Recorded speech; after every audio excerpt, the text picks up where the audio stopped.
Hoy llegamos a al cierre de la serie de las salvaciones del Señor, como cantábamos, y este último capítulo del libro de Jonás.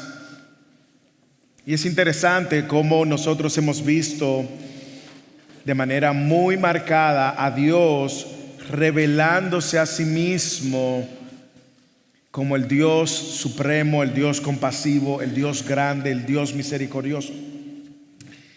Hermanos, y yo quiero animarles a que ustedes entiendan las implicaciones de lo que Dios ha hecho, ha dicho de sí mismo y por qué Dios se ha revelado. Dios se ha revelado para que le conozcamos. Dios se ha revelado para que en la medida en que le conocemos, nuestros afectos, nuestra atención, nuestro corazón pueda rendirse a la grandeza de quien es Dios.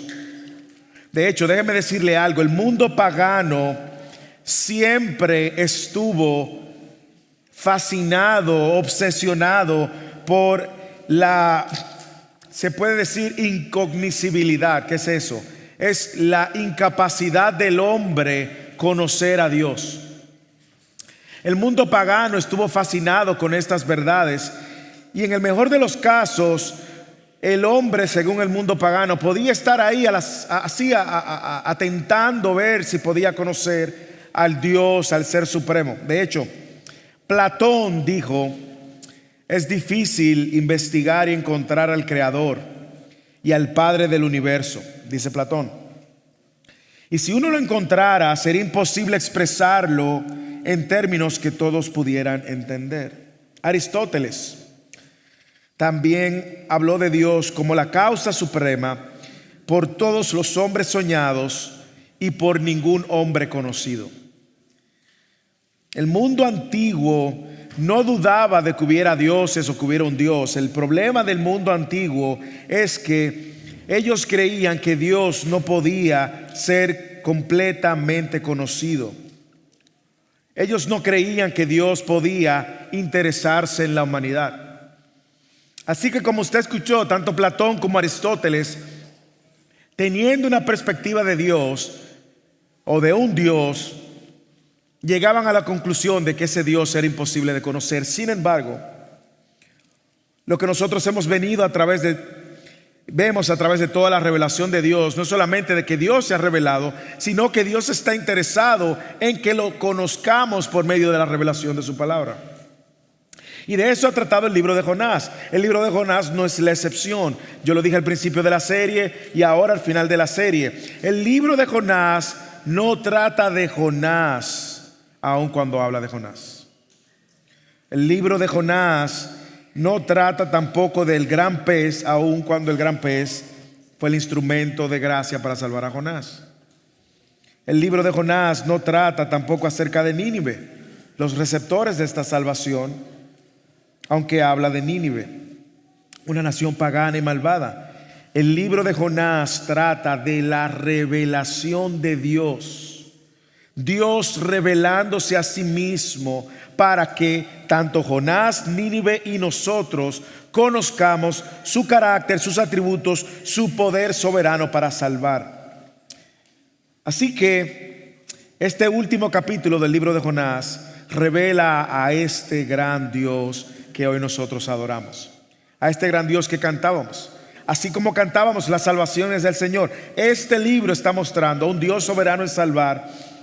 Está mostrando la grandeza de este Dios. Es el mismo Dios que se reveló a los marineros, es el mismo Dios que se reveló a Jonás, es el mismo Dios que se reveló a Nínive. Y Él quiere, hermanos, que en esta mañana nosotros cerremos este libro apuntando hacia Dios y a lo que Dios ha dicho acerca de sí mismo en este último capítulo. Y si usted lo leyó o lo revisó y luego lo escuchó cuando lo leyó la hermana Marcela, usted va a darse cuenta de que Dios revela su soberanía, su compasión. Yo creo que este capítulo, aunque parece una película incompleta, no sé si usted ha visto esa película que te dejan como en suspenso, y usted piensa como que faltó el capítulo 5. No faltó ningún capítulo.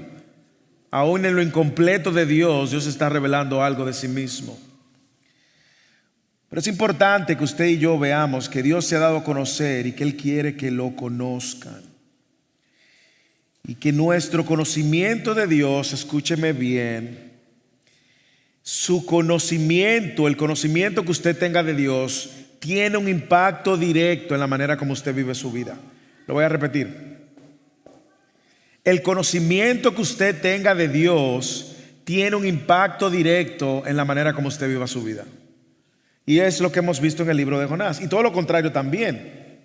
Una deficiencia en nuestro conocimiento de Dios se va a traducir en una relación deficiente con Dios. Es interesante porque todo el que está hoy en Cristo y ha sido alcanzado por medio de la obra de Cristo tiene una relación con Dios y una comunión con Dios. Sin embargo, en la medida en la cual usted y yo conocemos a ese Dios y la revelación de Dios, eso tiene un impacto directo en la manera como vivimos nuestra fe. Es el caso de Jonás y el caso que tenemos en esta mañana, en el capítulo 4 de Jonás. Jonás parecía conocer a Dios, pero su conocimiento incompleto de Dios lo llevó a una manera deficiente de vivir su fe. Así que el texto de hoy quiere clavar en nuestros corazones esta idea. Dios se ha revelado para que conozcamos de su carácter compasivo y misericordioso y su voluntad soberana de salvar a los pecadores. Lo voy a repetir. Dios se ha revelado, y lo sabemos. Se ha revelado para que conozcamos de su carácter compasivo y misericordioso y su voluntad soberana de salvar a los pecadores. Como lo dije al principio y lo voy a repetir, observe su propia vida, observe su propio andar de fe. Obsérvelo, haga un análisis rápido. ¿Qué tanto usted conoce de este Dios que se ha revelado? ¿Qué tanto? Bueno, el conocimiento que usted tenga de Dios tiene un impacto directo en la manera como usted vive su fe. Entonces, observe cómo usted está viviendo su fe. Si usted está viviendo su fe de una manera defectuosa, es muy probable que lo defectuoso de su fe radica en la carencia en su conocimiento de quién es Dios. Y todo lo contrario, en la medida que nosotros tenemos un conocimiento agudo, profundo de Dios y de lo que Dios hizo y lo que ha hecho y lo que hará, eso tiene una repercusión en los hijos de Dios, quien ha sido salvo por la fe, en la manera como vive su fe. Por lo tanto, Dios se ha revelado para que conozcamos de su carácter compasivo y misericordioso y su voluntad soberana para salvar a los pecadores. De ahí que el título del sermón es el siguiente: conoce al Dios que se ha revelado. Conoce al Dios que se ha revelado. Y déjeme darle 3 recomendaciones a la luz de este texto para que conozcamos de este Dios que se ha revelado. Primera recomendación, la vamos a ver en los versículos del 1 al 4. Conoce el carácter de Dios. Conoce el carácter de Dios. Usted puede llamarle los atributos de Dios, usted puede llamarle como usted quiera, pero conoce el carácter de Dios. Esa es la primera recomendación. Segunda recomendación, entiende la soberanía de Dios. Versículos 5 al 8. Entiende que Dios es soberano. Yo creo que si conocemos el carácter de Dios y conocemos de la soberanía de Dios, vamos en un buen camino. Una de las clases incluso que se estuvieron impartiendo en Fidelis hace a final del año, el último cuatrimestre, el principio de fue de los atributos de Dios que estuvo enseñando el pastor Julio.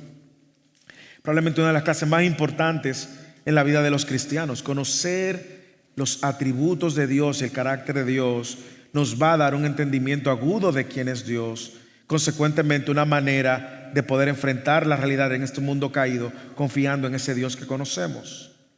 Y la tercera recomendación, acepta la voluntad de Dios. Acepta la voluntad de Dios. Versículo 9 hasta el último versículo que vamos a ver hoy, del 9 al 11. Así que conoce el carácter de Dios, entiende la soberanía de Dios, acepta la voluntad de Dios. Déjame invitarte primero a ver el carácter de Dios en los versículos del 1 al 4. Claro, el versículo 1 tiene una relación con el capítulo anterior, cuando Dios en el versículo 10 del capítulo 3 dice que extendió gracia a Nínive porque vio que Nínive se arrepintió de sus pecados.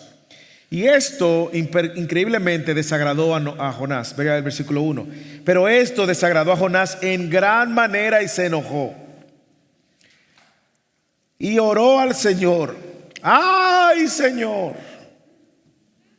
¿No era esto lo que yo decía cuando aún estaba en mi tierra? Yo quiero que usted lea y vea el corazón de un hombre necio. Por eso me anticipé a huir a Tarsis, porque yo sabía que tú eres un Dios clemente y compasivo, lento para la ira y rico en misericordia, y que te arrepientes del mal anunciado. Y ahora, oh Señor, yo te ruego que me quites la vida, porque mejor me es la muerte que la vida. El Señor le responde a Jonás. Señores, mira que hay mucha paciencia. ¿Tienes acaso razón para enojarte? Yo sé que cuando usted lee estas líneas parece incomprensible que esta actitud de Jonás estuviera plasmada aquí. Un profeta de Dios, como leímos hace una semana que en Segunda de Reyes Dios había usado también para traer la palabra de Dios a su pueblo. Y ahora Jonás está enojado porque Dios ha extendido gracia, porque Dios está siendo Dios, porque Dios está siendo compasivo, amoroso, misericordioso. Y Jonás se molesta. Pero no solo se molesta, él se molesta al punto que él dice: yo lo que quiero es morirme. Aparentemente puede ser por su orgullo como profeta, de que fue y dio una palabra profética y no se cumplió. No sabemos, no conocemos las motivaciones, pero probablemente por su orgullo nacional. El judío cree que es el único pueblo que ha de ser salvo, y su orgullo nacional lo llevó a molestarse con Dios por estar salvando una nación pagana, malvada, y que representaba de alguna manera una amenaza para el pueblo de Israel. Pero mire lo que él le dijo: quítame la vida. Yo no sé si usted puede ver el contraste entre el corazón de un hombre necio y el corazón compasivo de Dios. Yo no sé si usted puede ver que a diferencia de Dios, Jonás no tiene ningún tipo de compasión y misericordia para con sus enemigos. Y déjeme decirle, Jonás era un profeta de Dios. Jonás conocía la ley de Dios, porque de hecho él cita Éxodo de alguna manera, lo vamos a ver. Jonás tenía un conocimiento de este Dios, pero Jonás no tenía un corazón como el de Dios. Es evidente.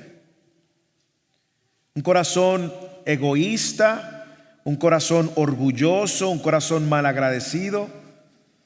Él mismo ha sido testigo, ha sido receptor de la misericordia y la grandeza de Dios. Usted lo recuerda cuando Jonás estaba en el pez y escribió o cantó este salmo pidiéndole a Dios, reconociendo: Señor, la salvación es tuya. Y ese mismo Jonás, que había sido receptor de la misericordia y la compasión, ahora no podía extender compasión y misericordia para con sus enemigos. Pero mire la manera como, yo lo dije en el último sermón que prediqué, nosotros somos igual que Jonás, ¿ok? Yo quiero que usted se ubique en eso. Nosotros somos capaces de celebrar la gracia de Dios que hemos recibido por medio de la obra de Cristo, pero cuando alguien falla contra nosotros, nosotros no queremos extender la misma gracia. Así que no se vaya muy lejos. Cuando alguien nos ofende, nos traiciona, o cuando alguien representa de alguna manera una amenaza para mi vida, yo no quiero extender la misma gracia que he recibido. Somos Jonás. Pero como yo le dije, este libro no trata de Jonás. Yo quiero que nos enfoquemos en Dios. Y mire cómo estos versículos van ahora a revelar el carácter de Dios. Mire la manera como Dios revela su carácter en los versículos siguientes. Lo primero que a mí me llama la atención es que Dios no solamente es un Dios trascendente. Hemos visto este concepto en Fidelis, que Dios existe fuera de todo lo creado y es diferente a todo lo que se ha creado.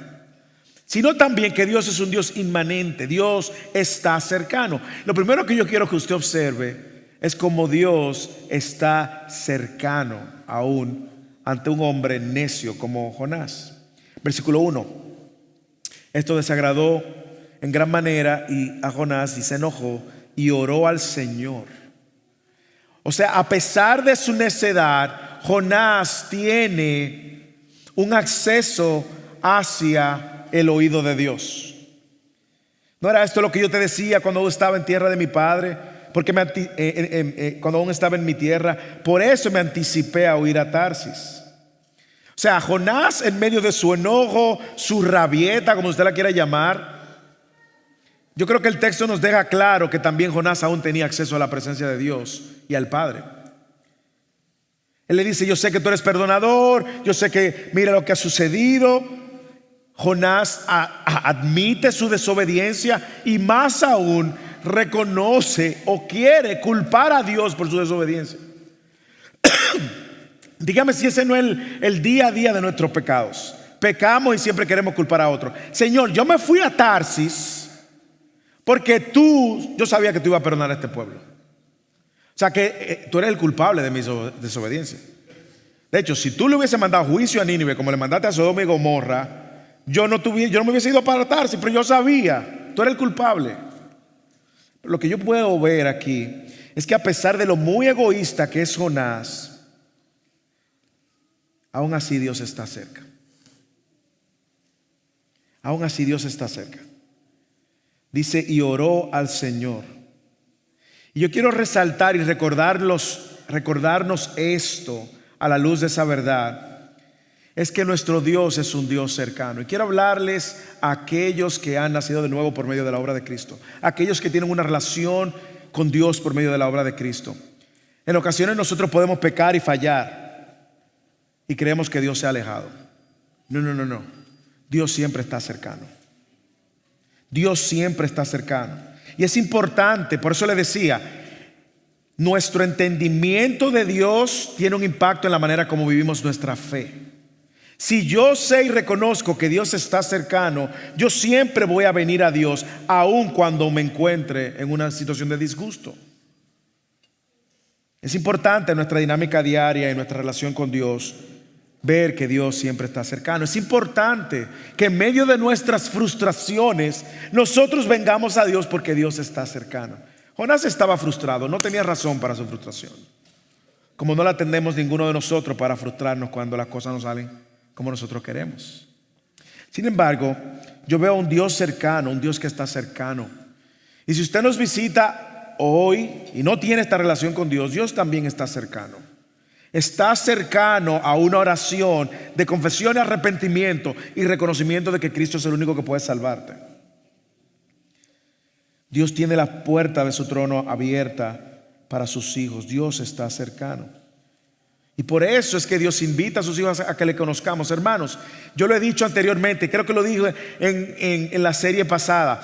Hermanos, en la serie de Hechos, dejemos de vivir una vida superficial.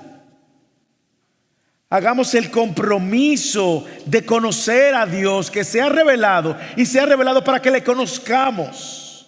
Él es nuestro mayor bien. Y en la medida en que nosotros sumergimos todo nuestro entendimiento en conocer a este Dios, eso se va a traducir en una vida de mayor estabilidad en este mundo caído donde vivimos. Porque Dios está cercano. Lo segundo, no solamente yo veo que Dios está cercano, yo quiero resaltar dos cosas que Jonás resalta y que son muy ciertas. Dios es clemente y Dios es compasivo. Mírelo en el versículo 2. Por eso me anticipé a oír a Tarsis, porque yo sabía que tú eres un Dios clemente y compasivo. Tin, tin, tin, tin. Correcto, Jonás. Dios es un Dios clemente y compasivo. Y Jonás parece tener un conocimiento general de Dios.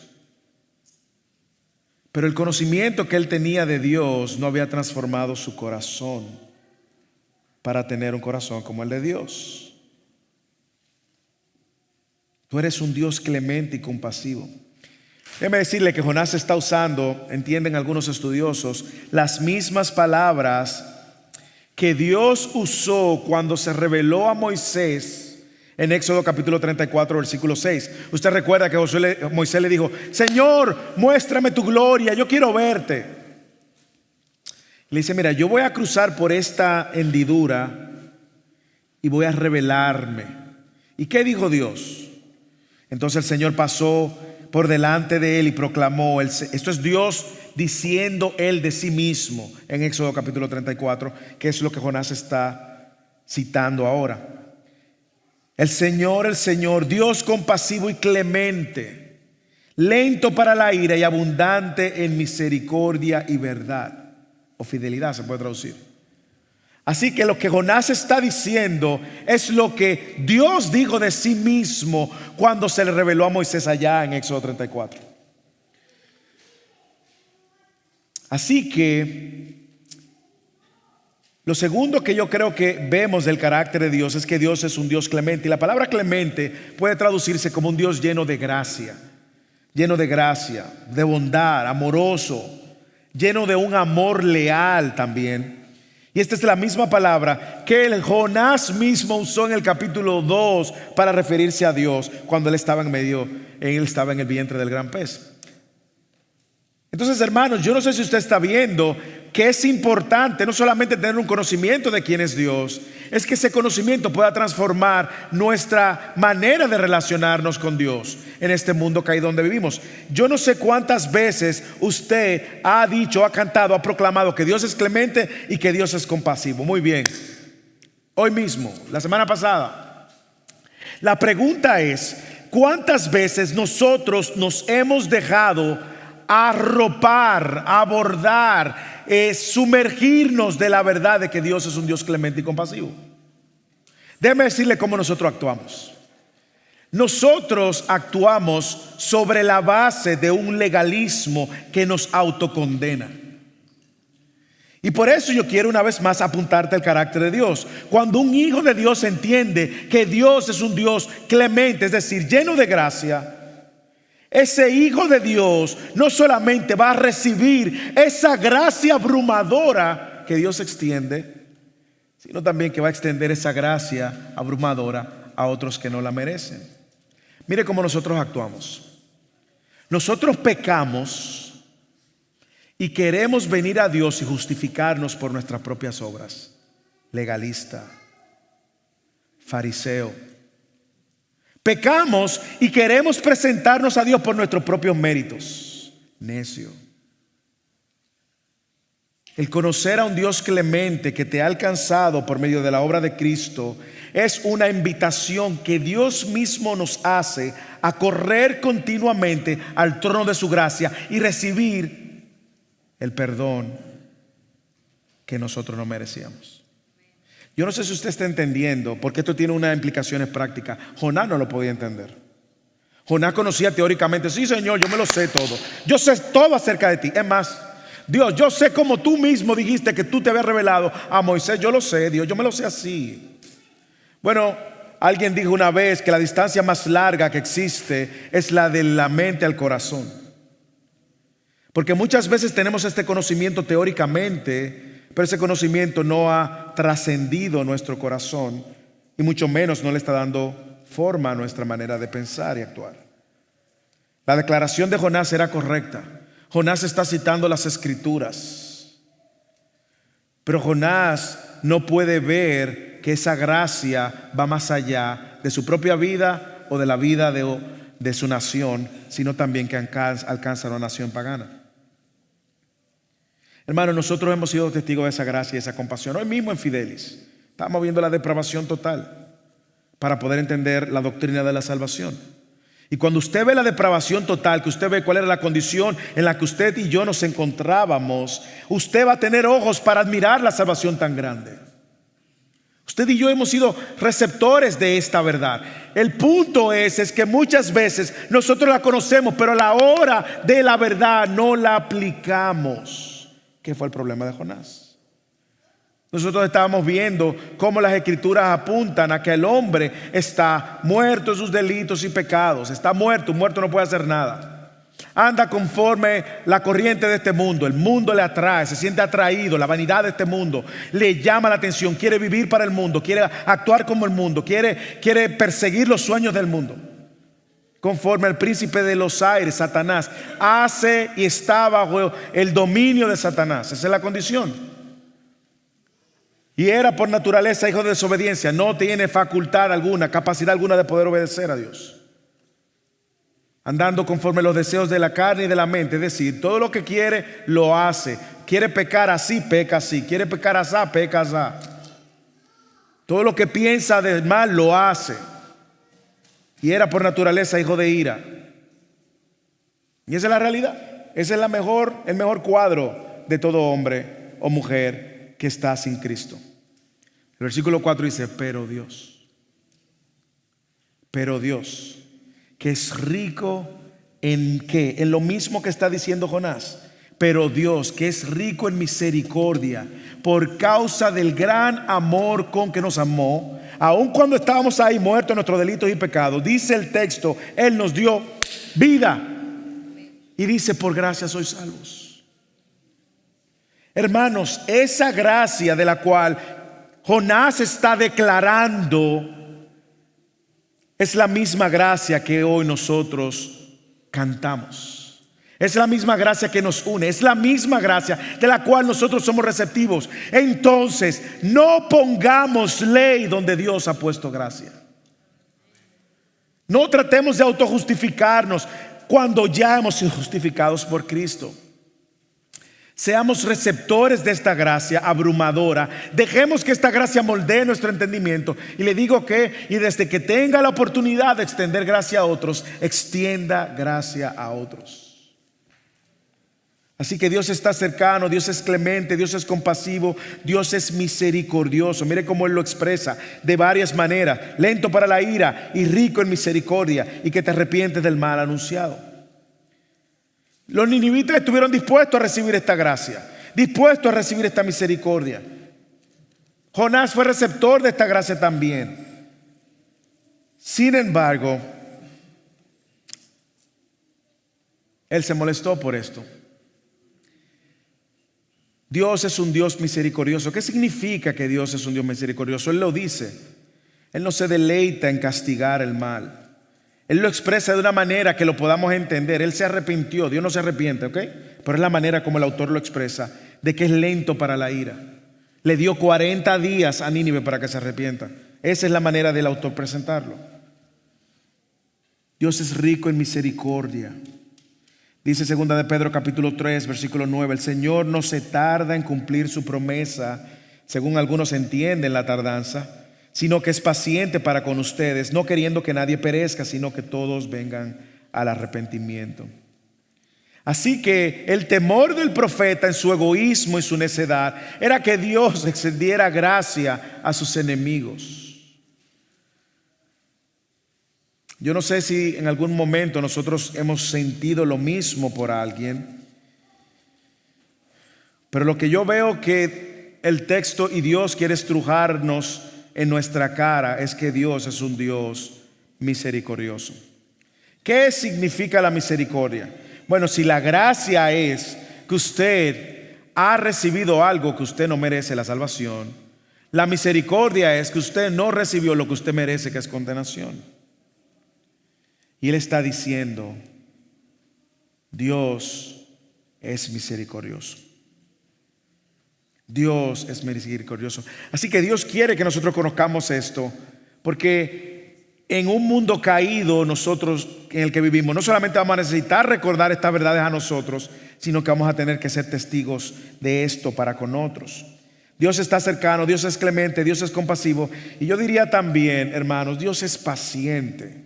Mira el versículo 3 y 4. Y ahora, oh, te ruego que me quites la vida, porque mejor me es la muerte que la vida. Y el Señor dijo, ¿tú tienes acaso razón para enojarte? Dígame si esto no es pura paciencia. ¿A usted no le ha pasado con sus hijos cuando hacen rabietas? O hacen una rabieta, no sé cómo se dice en su país, o está whining, y a veces saltan con cosas que no tienen sentido. Bueno, así mismo, aquí está Jonás diciendo algo que no tiene sentido. Yo prefiero morirme. Y parece que estaba en serio. Parece que estaba en serio. Pero usted sabe por qué. Porque eso es lo que hace el orgullo. El orgullo y el egoísmo de Jonás nos recuerda que el orgullo y el egoísmo en nuestras vidas nubla nuestra perspectiva de quién es Dios. Una persona orgullosa, arrogante, altiva, no va a poder ver con claridad a un Dios compasivo, clemente y misericordioso.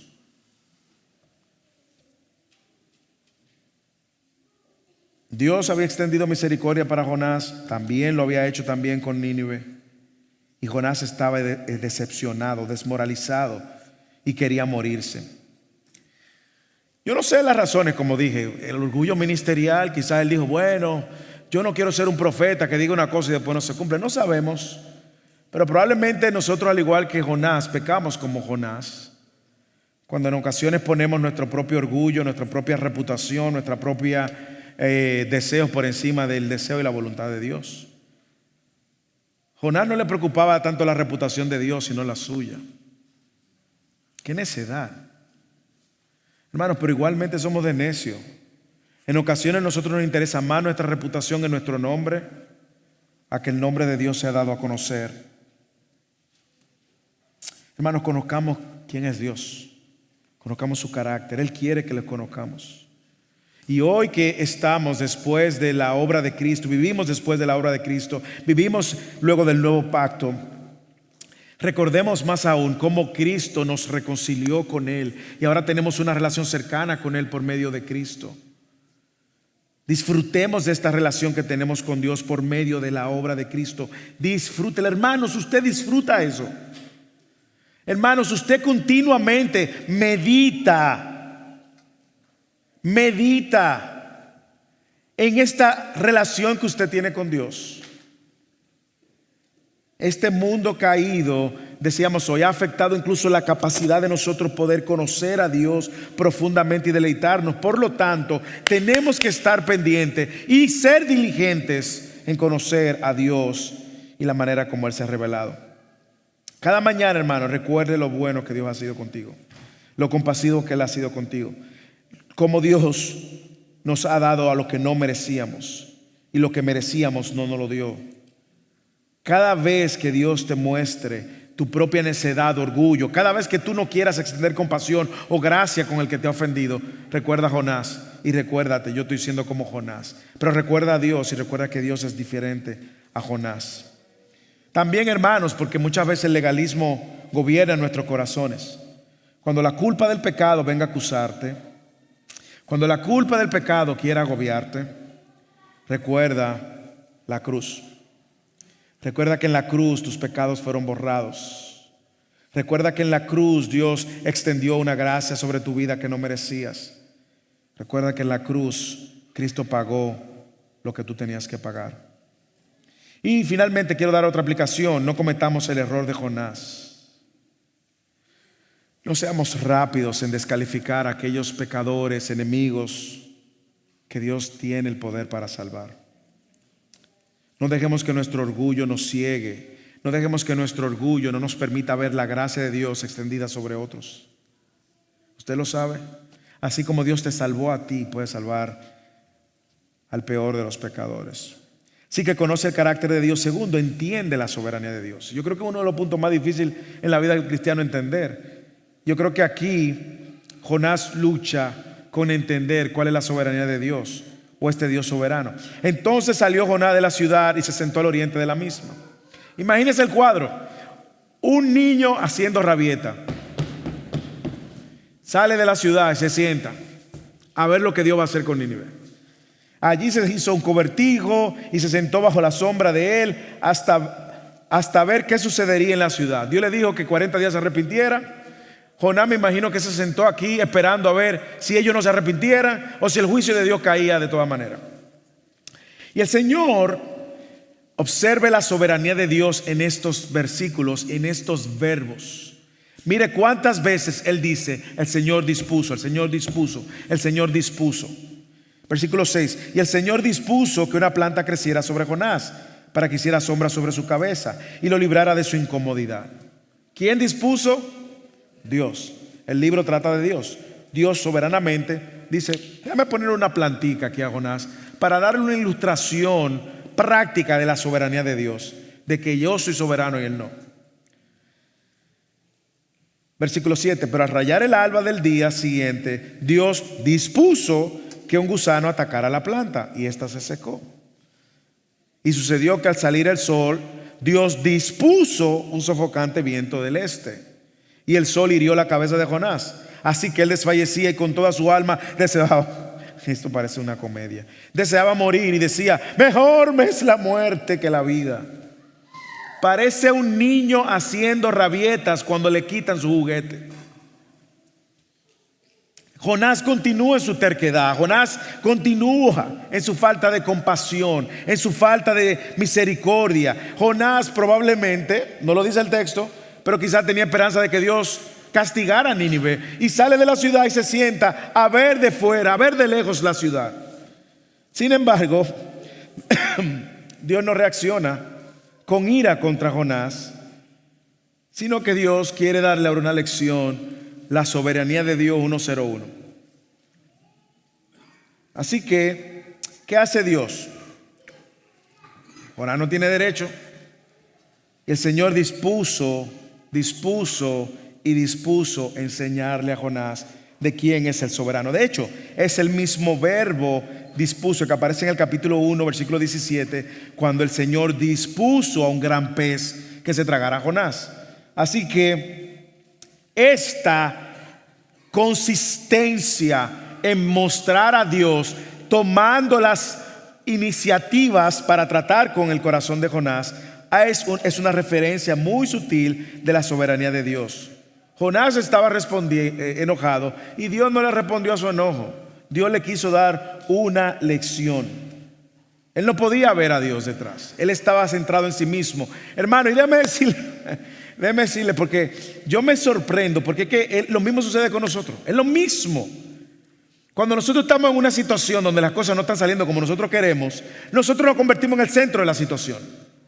Y nosotros empezamos a ver las circunstancias a la luz de mi situación. Y empezamos a juzgar a todo el que nos rodea a la luz de mi situación.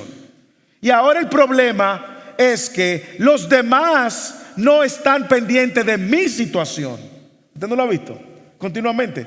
Es más, mire lo más fácil para que usted lo vea. Usted lo va a ver ahora. Mire las veces que usted se ha quejado de algo. Cuando usted se está quejando de algo, usted se está poniendo en el centro de la situación. Le voy a poner una situación práctica que sucede día a día en la iglesia. En nuestra iglesia es normal, usted va a ver mucha fuerza en la comunidad. Pero yo he visto una diferencia muy marcada entre las personas que intencionalmente conectan con la comunidad y las personas que no. ¿A qué me refiero? Yo he visto personas que dicen: no, es que a mí nadie me invita. Señores, esto lo hemos hablado los pastores. En el 99% de los casos, el que se queja de que no lo están invitando es porque nunca invitaba a nadie a su casa. Nunca. Pero está centrado en su situación, y como está centrado en su situación, lo único que ves es su realidad y no está viendo más allá de su realidad. No sucede en el matrimonio también. Cuando usted se está quejando: no, que mi esposa no hace esto, mi esposa no es una mujer sumisa, o mi esposo no es líder. Usted automáticamente está centrándose en usted y está dejando de ver más allá de su propia situación. Cuando las cosas no nos salen bien, una enfermedad, una crisis financiera, búsquela. Siempre es el mismo patrón. Desde Génesis es el mismo patrón, y aquí es el mismo patrón de Jonás. Jonás no puede ver más allá, no puede ver la grandeza de Dios, la grandeza y la bondad de Dios alrededor de su vida. No la puede ver porque está centrado en sí mismo. Así que él sale, abandona la ciudad, construye un refugio rudimentario, ramas, árboles, no sabemos. Pero Jonás quizás hace planes para quedarse aquí por lo menos unos días para ver a Dios obrar. Jonás, hermanos, había olvidado que él mismo también merecía la muerte por desobediente. ¿Usted lo ha pensado? Jonás merecía que Dios lo hubiese cortado por estar haciéndole rabietas a Dios. ¿Cuándo usted ha visto un profeta haciéndole rabieta a Dios? Mire uno aquí. Ahora mire qué clase de soberanía de Dios 101. Mire qué manera práctica de Dios decirle a Jonás: Jonás, déjame recordarte, Jonás, que quien es Dios soy yo, no tú.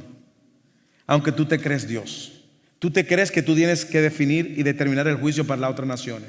Tú te crees que esto se trata de ti y de hacer tu voluntad. Déjame darte una clase de soberanía 101. Y primero, Dios dispone que crezca una planta para acomodar a Jonás. Y el Señor dispuso de una planta que creciera sobre Jonás. Imagínense, ahí las cosas se acomodaron. Ay, oye, pero mire esta plantica que creció y yo con este calor. Ahora sí es verdad que me voy a acomodar aquí, a ver a Nínive, a ver qué es lo que va a pasar. Pero Jonás, en su necedad, en su egoísmo y en su egocentrismo, que pasa continuamente, él no puede ver que la planta es una provisión de Dios, hermano. Mire cuánta necedad. Él no puede ver que Dios es quien está disponiendo esta planta para acomodarlo a él. Él no lo puede ver. Así que como él no lo puede ver, Dios no solamente dispone esta planta, sino que Dios también dispone un gusano que atacara la planta y que se seque. Versículo 7. Al rayar el alba del día siguiente, Dios dispuso que un gusano atacara la planta y esta se secó. Usted no está viendo a Dios. Jonás ahora le quitan su comodidad, y como Jonás está centrado en sí mismo, ¿qué va a hacer Jonás? Otro berrinche. Y Dios dispone un calor sofocante como el que viene a Texas a veces en verano. Y sucedió que al salir el sol, Dios dispuso un sofocante viento del este, y el sol hirió la cabeza de Jonás. Así que él desfallecía y con todo el alma deseaba morir. Ay, Señor, yo lo que quiero es morirme. Ahora, ¿qué está diciéndole Dios a Jonás? ¿Qué Dios le está gritando a Jonás? Dios le está diciendo: Jonás, yo soy soberano, tú no. Yo soy Dios, tú no. La creación, Jonás, está bajo mi mandato, Jonás. Yo hago lo que quiero, cuando quiero, como quiero, con quien quiero, donde quiero. Y tú no eres quien para cuestionarme, Jonás. Hermano, mire, yo no sé si usted leyó el libro de Jonás. Yo espero que lo haya leído. Pero yo no sé si usted leyó. Después que leyó el libro de Jonás, observó lo siguiente. En el libro de Jonás, Dios le da una orden al mar y el mar obedece. Dios le da otra orden al pez y el pez obedece. Dios le da una orden a la planta y la planta obedece. Dios le da una orden al gusano y el gusano obedece. Dios le da una orden al viento que sople calor y el viento obedece. En la historia Dios le dice a Nínive que se arrepienta y Nínive obedece. En la historia todo el mundo obedece menos Jonás, el profeta de Dios. Pero dígame si no somos así, hermano. Usted recuerda lo que le dije al principio. En la medida en la cual nosotros crecemos en nuestro entendimiento de Dios, tiene un impacto en la manera como nosotros vivimos nuestra fe. Jonás tenía un entendimiento teórico de Dios y egoísta también, porque él había sido receptivo de esta gracia y esta compasión. Pero era tan egoísta, egocéntrico, que él no podía ver más allá a Dios. Y Jonás no ha entendido que el soberano es Dios y que Jonás no está ahí para condenar a la nación. Jonás lo único que estaba ahí era para obedecer como criatura de Dios. Hermanos, usted sabe que podemos caer en el mismo error de Jonás y tener un conocimiento teórico de Dios. Usted sabe que podemos tener un entendimiento incluso de todas las doctrinas de la gracia. Podemos tener un entendimiento del evangelio y podemos definir el evangelio mejor que Piper. Pero si eso no está trascendiendo en la manera como nosotros vivimos la fe, hermanos, escúchenme mi llamado de atención. Haga un alto y revísese. Todo conocimiento de Dios tiene que llevarnos a vivir más humildemente, más dioscéntrico y menos egocéntrico. Todo conocimiento de la obra de Cristo a nuestro favor debe de tornar nuestro corazón a una vida más rendida al Señor y en obediencia. Por eso, cuando usted ve creyentes altivos, arrogantes, orgullosos, en todos los contextos, en el matrimonio, en la crianza, usted lo ve, usted sabe que hay un problema ahí. Hay un problema de la aplicación del conocimiento de Dios a su vida. Cuando usted en consejería ve que una esposa o el esposo es más arrogante, más altivo, más que si usted no ve un corazón humilde, compasivo, buscando la misericordia, usted sabe que hay un problema de aplicación de su conocimiento. Y Jonás es un ejemplo de eso. Yo creo que si algo podemos sacarle bueno a Jonás es no ser como Jonás, ¿verdad? Pero yo le digo y le repito, y usted lo va a escuchar una y otra vez: no se quede con un conocimiento superficial de Dios. Más aún, esfuércese en que su conocimiento de Dios se refleje en la manera como usted vive, en la manera como usted se relaciona con el prójimo, en la manera como usted se relaciona con los hermanos de la iglesia, en la manera como usted se relaciona con su esposa, con su esposo, con sus hijos, su compañero de trabajo. Esfuércese y no seamos como Jonás. Si aparentemente Nínive no conoció de esta historia de Jonás. Aparentemente Nínive pudo haber tenido un entendimiento: wow, Jonás fue el profeta que Dios usó para traer el mensaje de salvación a nosotros. Pero si tuviéramos que juzgar la vida de Jonás hoy en el 2024, después de Cristo, imagínense que Jonás era un cristiano que había abrazado a Cristo y todo lo demás. Probablemente usted y yo coincidiéramos de que Jonás no parece cristiano. ¿Sí o no? De que Jonás está viviendo como un impío que no conoce de Dios. ¿Por qué? Porque su conocimiento de Dios no es coherente con la manera como él vivía. ¿Y qué le faltaba a Jonás? Entender la soberanía de Dios. Usted quiere una recomendación pastoral para crecer en su fe, para crecer en su andar de fe. Esfuércese en conocer al Dios soberano. Si usted crece en conocer a Dios soberano, usted va a vivir una manera diferente su fe. ¿Por qué? Porque cuando viene la dificultad a la vida que va a venir, usted dice: Señor, esto es difícil, pero tú eres soberano. Cuando usted pierde a un ser querido, que no repentinamente, usted lo va a doler, lo va a llorar, pero usted va a decir: Dios, tú eres Dios soberano. Cuando llegó la enfermedad a tu vida y te golpea y tú dices: wow, ¿por qué a mí? ¿Por qué a mí? Quita la mirada de ¿por qué a mí? Ponla en Dios y di: Dios, tú eres soberano.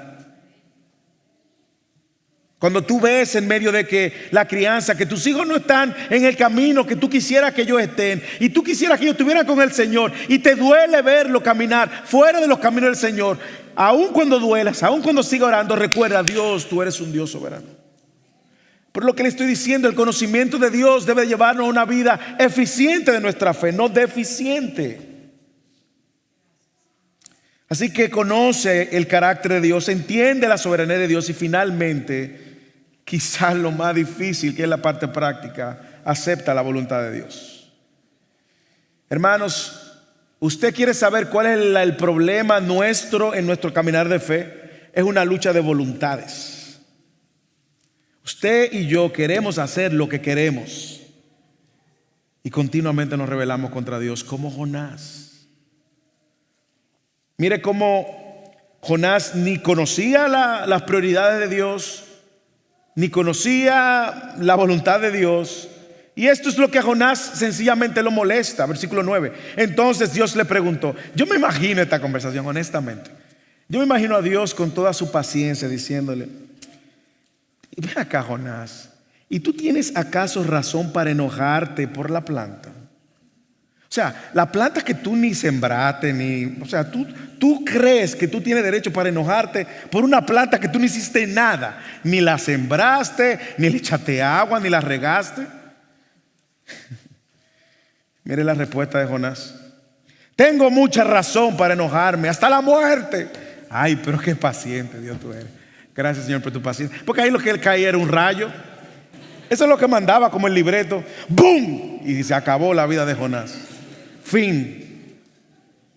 Hasta aquí llegó. Fin de la historia ya. Y todos vamos a estar de acuerdo con que se lo merecía, ¿sí o no? Todos vamos a decir, bien hecho, Señor.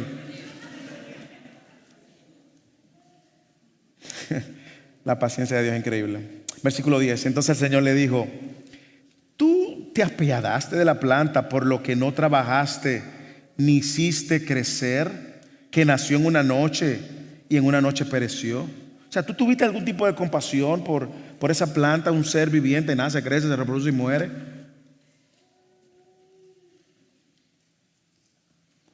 Dime, Jonás. Y aquí, una vez más, Dios le revela su corazón a Jonás. Y Dios le revela cuál era la voluntad del principio, desde el inicio del libro.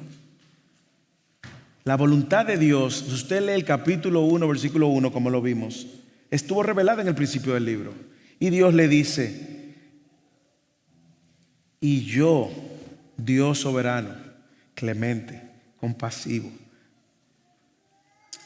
lento para la ira, grande en misericordia, yo no me voy a apiadar de Nínive, una gran ciudad en la que hay, Jonás, más de 120,000 personas que no saben distinguir entre el bien y el mal, entre su derecha y su izquierda. No saben, Jonás.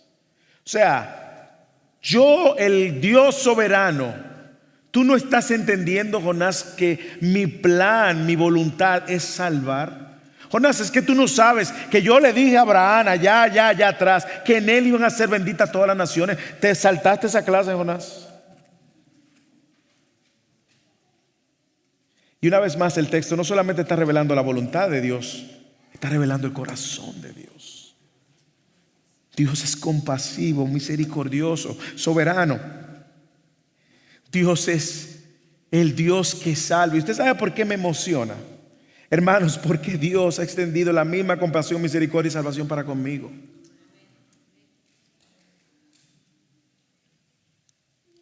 Dios, de una manera muy práctica, quiere mostrarle a Jonás lo absurdo de su necedad. Una plantica, Jonás, y 120,000, más de 120,000 personas. Yo no puedo tener compasión. ¿Pero qué tú te has creído, Jonás? Pero Dios quiere enseñarle a Jonás cuál es su voluntad, cuáles son las prioridades de Dios, y cómo Jonás, aunque tenía un conocimiento de Dios, tenía las prioridades de Dios invertidas. No conocía la voluntad de Dios. A Jonás, con esta ilustración de la planta, escuche, le importaba más su comodidad física que la salvación del perdido. Lo voy a repetir. A Jonás le importaba más su comodidad que la salvación. ¿Eso no le suena familiar? ¿No le suena familiar? ¿No le suena familiar? Como nosotros, al igual que Jonás, nos importa más nuestra comodidad que predicar al perdido. Lo cual habla de que no conocemos la voluntad de Dios. Jonás no entendía la voluntad de Dios ni la prioridad de Dios. Y la voluntad de Dios y la prioridad de Dios era mostrarse como el Dios que salva. El Dios que salva a naciones perdidas, paganas, idólatras, bestiales, naciones completas, torcidas. Jonás no lo puede ver. Y Dios le está mostrando a Jonás que él es tan necio que es capaz de rechazar el corazón y la voluntad de Dios. Él no puede ver lo que para Dios es importante. Él no puede ver ni abrazar la voluntad de Dios. Jonás no puede entender la perspectiva de Dios. ¿Y cuál es la perspectiva de Dios? Salvar. ¿Cuál es la voluntad de Dios? Salvar al perdido. Hermano, por eso usted y yo estamos aquí. Usted y yo estamos aquí porque Dios es el Dios que salva. Porque Dios nos encontró. Ustedes tienen diferentes testimonios trasfondo. Todos hemos pecado, y muchos de manera diferente. Hay maneras en la cual algunos han pecado que otros no han pecado, pero todos hemos pecado.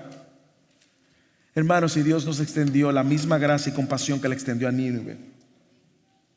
Pero Jonás se veía por encima de Nínive y su comodidad por encima de todo lo demás. ¿Qué necesitaba Jonás? Necesitaba conocer el Dios soberano. Jonás necesitaba entender y aceptar la voluntad de Dios. Y este libro, que parece un libro incompleto, termina dándonos una perspectiva completa de Dios. Aunque el libro termina como si fuera una película incompleta, versículo 11, y no he de apiadarme yo de Nínive, la gran ciudad en la que hay más de 120,000 personas que no saben distinguir entre la derecha y su izquierda, y también muchos animales. Fin, la letrica aquí. Ahí empezaron los créditos a subir. Aunque parece que el libro es incompleto y pareciera que le faltaran algunos capítulos, el libro no está incompleto. El libro nos está dando una perspectiva muy completa de quién es Dios y de cuál es su voluntad. Hermanos, yo no sé si usted sabe, pero lo mismo nos pasaría a cristianos que no conocemos la voluntad de Dios, ni aceptamos la voluntad de Dios. Vamos a estar en una lucha constante, vamos a tener una insatisfacción constante. Usted ve a un cristiano insatisfecho, está viendo un cristiano que no conoce la voluntad de Dios. Usted está viendo un satisfecho quejándose continuamente. Y no estoy diciendo que en algún momento no nos quejemos, pero usted ve un cristiano continuamente quejándose. Usted está viendo un cristiano que tiene un entendimiento deficiente de Dios. Usted quiere ver un cristiano que entiende a Dios. Vea a un cristiano en medio del sufrimiento dándole gloria a Dios. Véalo. Por aquí en medio de nosotros hay alguno. En medio de la dificultad pueden aceptar la voluntad de Dios. Pueden aceptar incluso que la voluntad de Dios vaya en contra de su voluntad. Pueden aceptar incluso que la voluntad de Dios los incomode. Es una cadena. No conocer a Dios se traduce en una manera deficiente. Una manera deficiente de conocer la voluntad de Dios. Y consecuentemente una manera deficiente de vivir nuestra fe. Una desobediencia abierta a Dios, una desobediencia aversa a su voluntad y una desobediencia que va a terminar endureciendo nuestra conciencia. Yo decía hoy en Fidelis que la obediencia, la diferencia entre la obediencia y la desobediencia es que la desobediencia va durmiendo nuestra conciencia y la obediencia va afinando nuestra conciencia. Y usted lo puede ver en algo tan simple como compartir el Evangelio. Dejamos de compartir el Evangelio, no compartimos el Evangelio, no compartimos el Evangelio y decimos, no, eso no es para mí. Pero cuando usted se pone en una dinámica de compartir el Evangelio al perdido, usted va a ir viendo cómo esto no es tan difícil como parece. Yo hice mi trabajo, el Señor que haga el suyo. Y usted se le va afinando. Hermanos, esforzarnos en hacer la voluntad de Dios siempre va a traer lucidez y madurez en nuestro andar con Dios. Lo voy a repetir. Esforzarnos en hacer la voluntad de Dios siempre va a traer una madurez en nuestro caminar con Dios. Cuando andamos cuestionando a Dios, probablemente porque ni conocemos ni aceptamos su voluntad. Y déjeme decirle algo. En ocasiones, nosotros a veces pensamos que somos más justos y más piadosos que Dios. Como Jonás, pensamos que Dios se equivocó. Llegamos a pensar que nuestros planes son mejores que los de Dios. Déjeme decirle, cuando eso suceda, reprenda su corazón y vuelva a Dios. Hermanos, usted ha pensado en Cristo.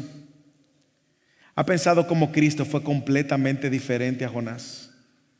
Usted ha pensado cómo Cristo, a diferencia de Jonás que se apegó a su comodidad, Cristo se incomodó para salvarnos. Usted ha pensado, hermanos, cuán claro Cristo estaba en hacer su voluntad y en obedecer la voluntad de Dios al punto que eso le costó todo en su vida. Usted ha pensado cómo Cristo tenía un entendimiento muy agudo de la soberanía de Dios y la voluntad de Dios y estaba dispuesto a obedecer fielmente, aun si eso representaba la muerte. Jonás desobedeció y quiso contender con hacer la voluntad de Dios. Cristo obedeció y abrazó completamente la voluntad de Dios. Él fue perfecto en su obediencia. Él conocía al Padre perfectamente. Consecuentemente estaba rendido en hacer la voluntad de Dios. No sé si usted puede ver la importancia de conocer a Dios. No sé si usted puede ver la importancia de que ese conocimiento no solamente sea teórico, sino que también sea práctico. Conozcamos el carácter de Dios, entendamos la soberanía de Dios y aceptemos hacer la voluntad de Dios. ¿Cómo usted reaccionaría hoy, si mañana las cosas no salen como usted piensa? Yo sé que en medio de nosotros hay mucha tensión por las medidas de migración. ¿Cómo usted reaccionaría si Dios tiene otro plan para su vida? ¿Usted abrazaría la voluntad de Dios? ¿Usted abrazaría la soberanía de Dios? ¿O usted contendería con la voluntad de Dios? Usted ve, este tema es completamente práctico. Es un tema que nos invita a conocer, a confiar y a vivir de acuerdo a ese Dios que adoramos. La adoración a Dios nace del conocimiento de ese Dios. Pero vivir bajo la voluntad de Dios es la manera práctica de que conocemos a Dios. Hermano, iglesia, ¿usted conoce a Dios?